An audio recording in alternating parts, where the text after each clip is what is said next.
તો એ બિચારા નદીમાં તણાઈ ગયા. તો ઉપર છે ને કબૂતર ઝાડ ઉપર બેઠું હતું. ક્યાં? ઝાડ ઉપર બેઠું ને તો ઝાડ ઉપર બેઠું જોતું હતું કે અરે આ કીડીબેન તો તણાઈ ગયા. હવે શું કરવું? હવે એની મદદ કરવી જોશે.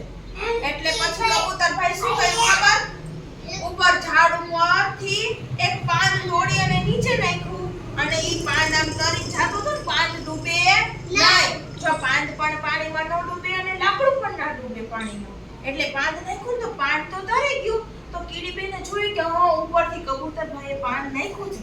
ચાલ ને હું પાન ઉપર બેસી જાઉં. એટલે કીડીબેન પાન ઉપર બેસી ગયા ને એટલે કીડીબેન પછી ડૂબ્યા નહીં, કારણ કે પાન ડૂબે નહીં, પાણીમાં ન ડૂબે. એટલે કીડીબેન બેસી ગયા અને કીડીબેનનો જીવ બચી ગયો. પછી એને કબૂતરભાઈને કીધું, કબૂતરભાઈ તમારો ખૂબ ખૂબ આભાર, તમે મારો જીવ બચાવ્યો. હું પણ તમારી ક્યારેક મદદ કરીશ. અને કબૂતરભાઈને ખૂબ આનંદ થયો. કીડી તું મારી શું મદદ કરીશ? કાંઈ વાત નહીં. એમ કરીને બે છૂટા કરી. પછી એક દિવસ શું થયું એક દિવસ શું થયું ખબર? જંગલમાં શિકારી આવ્યો બાણ લઈને. આમ કરી કબૂતર ઉપર આમ કર્યું તો કબૂતરને મારી નાખું.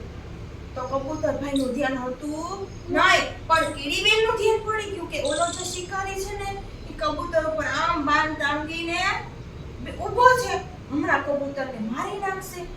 હું કઈક કરું. પછી શું કર્યું? કીડીબેન ધીમે ધીમે ધીમે ધીમે ધીમે ધીમે હાલતા હાલતા જે ઓલો શિકારી હતો ને એના પગમાં આમ ચીટક્યો ભર્યો. શું કર્યું?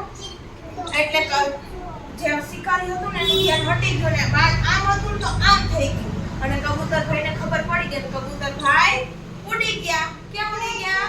આકાશમાં. અને કબૂતરભાઈનો જીવ બચી ગયો. પછી કબૂતરભાઈ કીધું, કીડીબેન તમારો ખૂબ ખૂબ આભાર, તમે મારો જીવ બચાવ્યો. કીડીબેન કે ના ના, તમે મારો જીવ બચાવ્યો, આજે મેં તમારો જીવ બચાવ્યો. પછી બે તો જંગલમાં એને ટેસ્ટથી રહેવા માંડ્યા. મજા આવી વાર્તામાં. આપણે કેવા માંગે છે ખબર છે તમને બધાને કે આજે આપણે બીજાની મદદ કરીએ તો કાલ આપણી મદદ બીજા કરે. કબૂતરભાઈ કીડીબેનની મદદ